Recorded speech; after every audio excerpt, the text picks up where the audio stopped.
သူကောင်းကောင်းမကောင်းကောင်းကိုနဲ့မဆိုင်ဘူးကိုကောင်းအောင်လုပ်မယ်ဆိုစိတ်တက်ကိုထားရသော်ပြန်ဟောတဲ့တာလိခသုတ်တံမှာအဲ့ဒီတိုင်းရသော်ပြန်သူကောင်းကောင်းမကောင်းကောင်းငါကောင်းမယ်သူမကောင်းတာနဲ့ငါလည်းဘာမှမဆိုင်ခုခေတ်လူတွေကတော့အဲ့လိုမဟုတ်ဘူးနော်မင်းကောင်းရင်ငါမစိုးပါမင်းစိုးလို့ငါစိုးတယ်ပေါ့အတိပ္ပယ်နော်ပြီးတော့ချိန်ချောက်တဲ့စကားလေးကပါသေးတယ်တီးခံတယ်ဆိုတာအတိုင်းတာရှိတယ်နော်တဲ့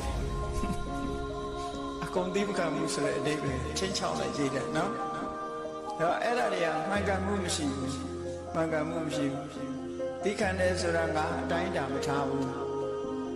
ဒီလိုပြောမှပို့ပြီးတဘာဝကြတီးခံတယ်ဆိုတဲ့သဘောဟာမအကန့်အသတ်မထားဘူးခံပါပဲတီးခံပါပဲဒီလိုထားမင်းကောင်းသည်ဖြစ်စေမကောင်းသည်ဖြစ်စေငါကောင်းမယ်ဆိုတဲ့စိတ်ဓာတ်ကိုပြုပြီးပါဒီလိုဖြစ်ရ